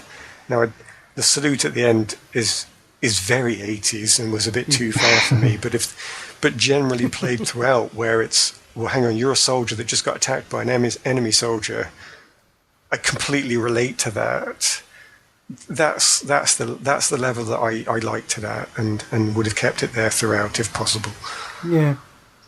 I would have just liked to see a bit more of him. I think he was criminally underused.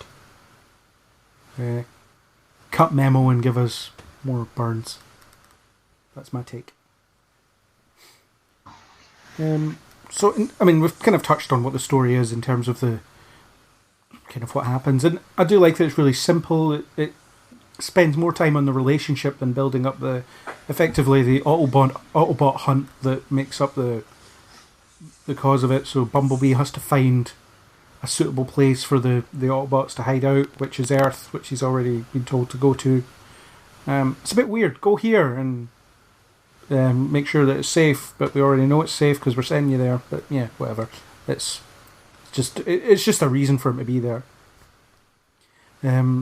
But yeah, keeping it character driven rather than plot driven was the right thing, and as opposed to the Michael Bay films that don't really do either. They just meander along until eventually they finish. But there was, a distinct structure here. Everything happened because of other things, and then it came to a satisfying conclusion, more or less. More or less. Yeah. Obviously you have the big blowout at the end, and I thought that was even just quite a creative fight as well. You get the sense that Bumblebee's outnumbered, Charlie's useful, the objective is very simple. I don't know what they did with the other films, obviously not having watched them, but one of the things that stands out for me is as the best part of that fight. It is a bit of a... It's purely for visuals, I guess. I don't know if it makes sense. No, I don't know. Either way, what am I trying to get to? Say something useful. See the bit we're in the fight, and a character that can transform into a car gets thrown. It seems very appropriate that character doesn't just collapse to the ground and scrabble to their feet. They turn into a car, land perfectly, use the momentum to turn round, and then use the same momentum to come back at high speed to ram their combatant.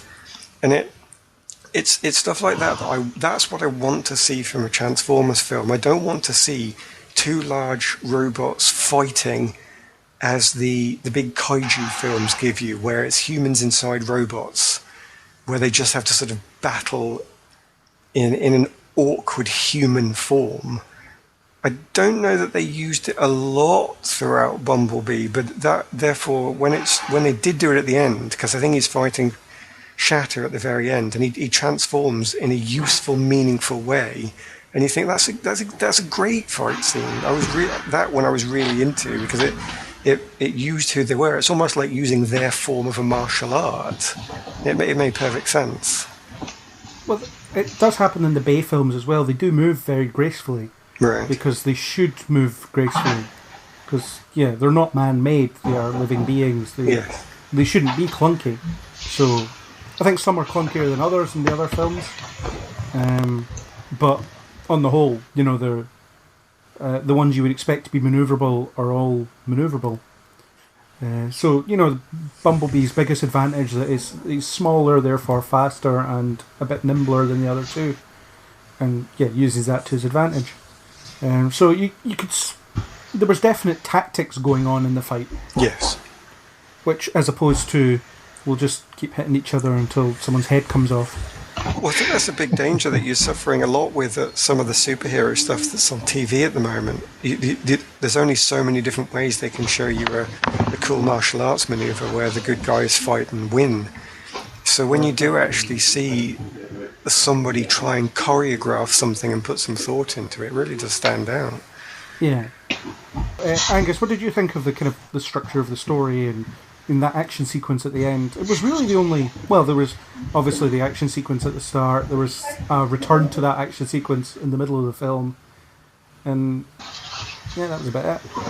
Preferred the action that happens at the beginning of the movie, because it happened at the beginning and it was a wee bit different to Big Battle, which is always in the dark and usually involves hulking robots or Iron Men or superheroes smashing each other about for 20 minutes at its most merciful. Is it also because it was unadulterated fan service as well? Yeah, I just think it looked better. I think it just all worked better, and there's a bit more dialogue in there, and there's just a lot more to it than at the end, I appreciate what you've said about the choreography at the end, but yeah, I think that's why I preferred the earlier stuff. If they'd had something like the initial fight at the end, that would have been good. But then they wouldn't have had the initial fight at the beginning. Yeah, they could have, I suppose, easily returned to some big battle on Cybertron, and then, I guess, delivered something a bit more derivative. But I like the strategy. I like seeing strategy in fights, and the fact that there's two Decepticons versus Bumblebee is, it's the underdog story, isn't it? It's always the underdog. The heroes have to be outmatched and outwit the superior force of the villains. Yeah, and of course we got that dive, that necessary dive. Yeah, it's not as if she saves Bumblebee by diving. He's fine.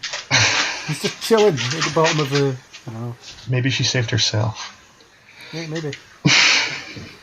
It also references the Shape of Water in some way, which is probably not a comparison you want to make. Yeah. So you would like to see more Cybertron action? Oh yeah, that was some of my favourite stuff, and they were actually colourful and looked right according to what I consider right. What do you think of the possibility that they could do a sort of Prime spin-off? A thing about Optimus Prime on his own. I think he's probably best when he's a leader, when he's involved with his team. Well, we were having that discussion after the film, weren't we? And it's like, you have to go right back to the beginning, otherwise he has nowhere to go. Yeah, I think there's room for something in his history, if they wanted it, where he learns to become a leader. I don't know if there's an audience for it, but I think there's room in the plot. Yeah, because otherwise he's just the wise leader that orders people about, and there's nothing. But generally, I think what I was saying to you when we were chatting to it after the film was some of the stuff that I liked about the cartoon was when the character that had the unwavering ideology of the day, so he was supposed to be the shining example of correct choices, was placed into a situation whereby his ideology couldn't help him. I think the most obvious one that fans of G1 cartoon will be able to name the episode directly, and I can't because I'm not that good, but there's the, of course, crazily over the top story where the choice he has to make is between saving Earth or saving Cybertron because of some collision of events. And it's one of those impossible choices. So the character that has the perfect ideology is still stuck and has to try and come up with a solution. I mean, of course, it's a kid cartoon from the 80s, so in the end, of course, they save both. But the point was they at least go down that route of saying, you've said that you must do the right thing in all cases. Okay, well, the evil Decepticons give you a choice where there is no right thing. Go, what do you do? And I've always valued that in the cartoon from the 80s that dared to do something, something along those lines. It did point out to a child that, sometimes there isn't a singular right way to go, and it's just a matter of whether you can punch the bad guy hard enough or not. Sometimes it actually is just... It is just difficult, and you have to find a way of applying the lessons that you've learned from base principles. So I think there's room for an Optimus Prime to have to make that type of decision. And I don't know whether that would need. I don't think that needs to be early in his career, but I think it would be easier, certainly. They sort of touch on that in some of the Michael Bay films. The first film, he's sort of this virtuous leader who's like, I will protect the humans at all costs. They deserve to make their own mistakes. They deserve to learn. We had our chance. And then by the time you get to the first Mark Wahlberg film, he wants to kill Frasier because Frasier has melted down a lot of his people. So I'm not going to say it was good. But it was something, they did sort of test his resolve. Yeah. as the films went on. And I suppose that kind of thing is what you're talking about. It's like, what would drive Optimus Prime to kill a human, or that kind of stuff. What would drive him to intervene in stuff that's none of his business? And, Yeah, exactly. because obviously the Prime film would have to be earthbound in some way, wouldn't it? Because otherwise you just alienate a large chunk of the audience who might not want to watch essentially a CGI cartoon on the big screen. Logically, unfortunately, but yeah, logically. Yeah. I don't know. He'd be your next logical stop for a spin-off, though, because he's the other character that people like me know about. Yes. Yeah. Although I did like I forget when it came out, but it was a cartoon called Transformers Prime. It was CGI animated. It had Josh Keaton in it as well, voicing a human character. The Spectacular Spider-Man voice actor. Yeah, it was good. I think it ran for about 3 seasons, something like that. And it was... I found it fairly watchable, for the most part. I don't remember much about it, which probably says a lot about it in itself, but... Was he isolated in that? No, but he did have kind of non-conventional choices to make, and had to navigate a kind of tricky landscape. I wouldn't want to see it if he was isolated and it was another kind of something like this, because I think that Bumblebee works quite well in that he's a scout and he's out there on his own. But yeah, I think Prime works best when he gets found in a junkyard and he has no memory and he becomes a mechanic. I think he works best when he's the leader of the team, and when he's got, he works best with his arch rival being the antagonist, and I think we've already had those movies. Yeah, this is true. We've talked a lot about the 80s-ness of this film, and actually, I was thinking to myself recently, I thought this film almost feels like it was made in the 80s. If you look at the stylistic stuff, even the clothes are very 80s, and they don't try and highlight any particular fashion trends, and even the cars are just kind of dull. Not everyone has a proper full-scale 80s, classic car. It's, even the popular mean girl type, she just has that, pretty boxy looking, is it a Mercedes? I don't know. She has a fairly boxy looking, unimpressive car. And I quite like that. Just, it's almost like they made it in the time period it's set in. And obviously you've got the music, which, all the needle drop music cues. Well, you are correct. They did do that. So, on that note, is there anything else we have to say about this film? Well, I think I wouldn't mind going back to just the references to the 80s film.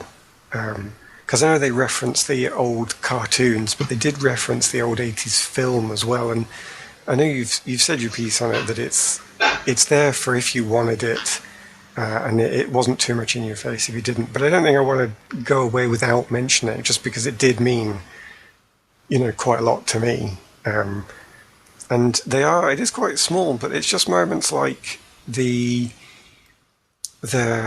point right at the start where they're having a battle, it's going wrong, and then Optimus Prime jumps in from the side to save the day. Now that is an iconic moment in Transformers the movie. It's almost one of the moments that define the whole film. Is that the point where he gets killed? Spoilers. Spoilers, yeah. Well, it leads up to that point, and the reason I want to give it mention is because it was such an important moment for me as a 10-year-old watching, because I think it's one of the moments where I must have seen for the first time and realised what I was seeing, which was self-sacrifice. And I don't want to draw too much into a film that obviously was for kids and I was 10 years old, but just to say that it did mean a lot to me, that because I did draw something from it and they did reference it, I kind of been the only one from watching that film that at that point was just glued to the telly, or cinema screen, you know what I mean? And they even do it quite subtly. Yeah, exactly. And the reason I wanted to give it some mention is because they didn't go over the top with it. It wasn't a big self-sacrifice moment. They didn't make it into this big scene where the camera stays on Prime too long just so you know how cool he was. I don't think they played it too hard. I think it was just a nod, and I do appreciate that, because some of the ones are really subtle as well. That Brawn gets shot in the shoulder in the early scenes, which is something that he gets that happens in Transformers the movie, and you think, well, that's just even an unnecessary nod. But it points out that they cared enough to go into it, have a look at it, find out what it was, and not make it a meaningless nod. Well, Travis Knight is a fan. He was at Comic-Con promoting the film, and he was making all these references apparently that people understood, and people were quite chuffed because he was, saying the right things. So, he's a fan making a film, about something that he loved, and he would have been like you. He would have grown up watching it as well. Absolutely. So they finally hired a director that has that reverence and wanted to, celebrate that, I suppose. I saw someone on, I think it was on YouTube, I forget who, but they talked about this is the film where Transformers fans can show you why they like Transformers. And I mean, it's because I don't have a connection to it. I can only take their word for it. But I totally get it. And I think I'd struggle to show you from this film why I liked the previous, because they don't harp on about it too much. They are just nods. I think I would describe it more that it's the film where the Transformers fans can remember what they liked about it and not feel it was lost. That was the thing. Because when they play the touch at the, just before she's supposed to dive off the cliff to show how cool she is by diving, it's a nod. It is actually supposed to be something that if that music was playing, it would be playing over the top of something heroic, and jumping from a cliff is obviously going to be heroic for her because she needs to have that courage. So they do. Not only has he taken something from the film, they could have picked any 80s power ballad for that moment, because it would just be, you just get the strength from inside you and throw yourself into the action. But they didn't. Yeah. They played the touch, which is all about which is actually Prime's main song. It's the point where you do actually have to have a lot of courage to do what he did. And what is it, 3 seconds at most? It's, but it's there, just those 3 words. And it shows that they care. No, there's 3 or 4 lines, I think. Yeah. My question is, was the song written specifically for that film, or was it a pre-existing song? I don't know, now you've said that. Because if it was written specifically for that film, in this universe, why does that song exist? I'm not sure, but there are a couple of Stan Bush film songs in the film, but I'm not sure whether or not they just really loved Stan Bush enough to kind of include 2 of his songs. It's a good question. Let's find out. It features prominently. This is great listening for people. Yeah, carry on. It was used in the film Boogie Nights. That doesn't make any difference. It doesn't say. It was from the album The Transformers the Movie original motion picture soundtrack. So it suggests that it was intended for use in that film, if nothing else. Wait a minute. Originally written for the Sylvester Stallone film Cobra. No way. Its inclusion in the Transformers soundtrack was Bush's first exposure to the franchise. The touch was also featured in the Transformers animated series 1987 episode The Return of Optimus Prime Part 2. I'm just going to read the entire Wikipedia page. No, it was written for another film and then used in this film. Okay, so in this universe they just don't use it in Cobra and it never gets used anywhere else. It is a legitimate artifact. There we go. That's fine. I'm happy with that. Otherwise, your opinion on this movie would have changed entirely. That's it. I mean, I knew the song. I have actually seen that film quite a while ago. Did not enjoy it. It has to be said. But I don't have any connection to the material. So, it was the first Transformers thing I'd ever seen, and I was lost. I had no idea who anybody was, what the hell was going on, why I should care. It's a different context there, wasn't it? Because back then, the audience was the kids watching the film. There was no understanding these days that there's infinite material out there, so you have to fight for every pair of eyes as an audience, and therefore you have to be perfect.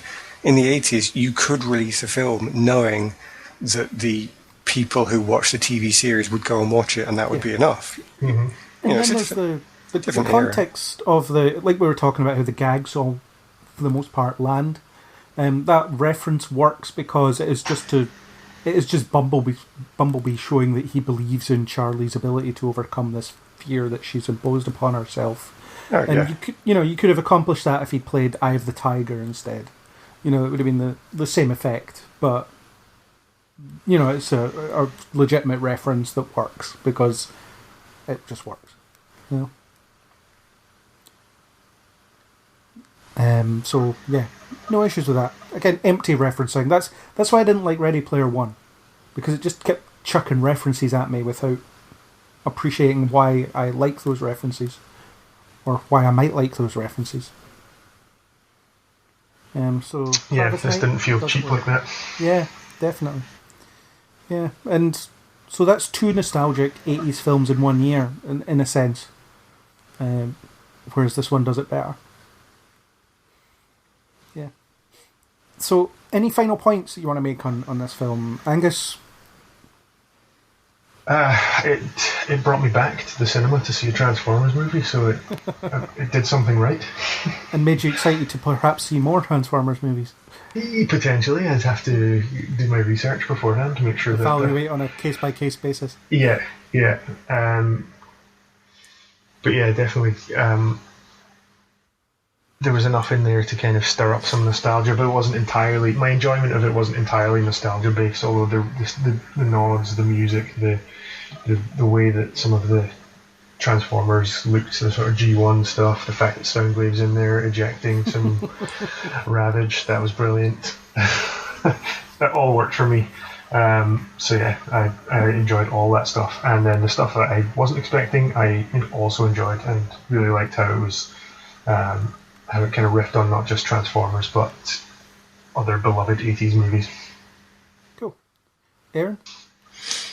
I would say that like Angus, the film that I want to see is the continuation of the scenes on Cybertron. However, I recognise that is a film that I cannot ever see because it is in the past, and it would be difficult, maybe impossible, to bring it back. But this film, Bumblebee, is then the perfect compromise between the film that I really want and what is realistic to put on screen. It gave me enough of both that I could enjoy it, even though it was different to my preferred. It was still done in the light of the first. It honoured the first, and it was enjoyable as well that it did even take me back to the 80s, as it were. So this can only be my favourite of the Transformers films because I was never going to pick anything else. But despite that, I think it did earn it. I do think it stood as a good film without that. So yeah. You could play as a compromise. You could play the two PS3 games that are like about the Cybertron war. I have them both. Right. They're entertaining. They're just third-person shooters with Transformers skin on them, but they're okay, from what I recall. Well, I don't think that would take me close to as you say, even though they were kids' cartoons at a time when they did children's stories. They didn't worry about trying to play to a child's intelligence, and they didn't really go for it in the same sense that some kids' stuff does now. But they were still meaningful. They still had meaningful plot lines. I think I'd want a bit more than a third-person shooter could give me. Well, you could play the soundtrack to the film in the background. Oh, I see. If you wanted, but it was just a thought. I'm going to say I really enjoyed this film. My exposure to Transformers is, as I've said, is fairly limited. I got into it after the Michael Bay films. So I actually watched a cartoon called Transformers Animated as well, which was very different to those films, as opposed to the Transformers that aren't animated. And it was okay. In the Transformers Prime series, I quite liked that. Don't remember why, but I did for what it was. And the Michael Bay films, I'm not, I don't jump on the hate bandwagon as much as other people do. I do recognise that they're not that great, but I built that bandwagon. I don't think you did. So yeah, I love this film. I saw it twice, which I do often anyway. But I have to like a film to see it twice, or in the case of Venom, I have to be doing a podcast to see it twice. Enjoyed it. I loved the central relationship. I loved the references to E.T. and things like that. I liked the characters. It was just a good time. It was just a good feel-good time, and I'm going to get it on Blu-ray and watch it again. And I'll probably, it'll be one that I keep coming back to, I think, because it's an easy watch. Sort of final thing, what I'd like to see is you guys coming back to do a podcast about the 80s film. Oh. See, I could totally talk about that. Yeah. I don't know if you need a third party that has no idea what you're talking about, or not. Well, a third party whose first exposure to Transformers was the 80s film. Well, I could revisit it with no context. Follow it. Yeah. We could try and set that up. Do people want that? Yeah, on a postcard. I have my doubts, but like Aaron, I could probably talk about that. I think it'd be an interesting experiment. I could easily talk about it. I don't know what sort of balanced viewpoint you can get. Here's something that defined me as a child. Am I going to listen to you rip it to pieces? I had the Power Rangers experience, so where that was savagely torn to pieces. So, hey, I tried to provide some balance in that. It's something we can discuss in the coming weeks, months, years, whatever. So that's something I'd be quite interested in. I'd quite like to, I've heard bits and pieces about what you think of that film, but I'd quite like to hear a more in-depth critique, I guess. It's pretty definitive early childhood experience for me as well, so I'm sure I could talk about it for a while. Let's make that happen. Yeah. So, any final points? And I know I just asked, but any final points? I got mine in. Go and watch the Transformers movie. Go and watch the Transformers episode of Toys That Made Us. And then go and watch all of the G1 Transformers series. No, I think that's... Yeah. No, Actually, you should probably watch the G1 series up to the point that then the movie starts, because I think it takes place within that. Is that so I can just watch robots fighting over coloured cubes? Yeah. Yeah. Everyone wants Energon. Energon, yeah. So, thank you for indulging your love of Transformers to talk about Bumblebee. Thank you for being here, Angus. Thank you. Thank you for being here, Aaron. Thank you. Someone leave us off with a Transformers catchphrase. Now light our darkest hour. Oh, very good. So that was our discussion of Bumblebee. Thanks to YouTubers El Guitar Tom for his cover of the Transformers theme, and Dan's Guitar Music for his cover of the Stan Bush song The Touch. If you like what you heard, then hit that subscribe button on iTunes, YouTube, or any major podcasting app. iTunes users, please do leave us a star rating and comment to let us know that you care. If you want to talk to us, then hit us up on Facebook and Twitter under Nail Before Blog, or leave a comment on nailbeforeblog.co.uk. As always, we hope you'll join us on the next Nail Before Pod.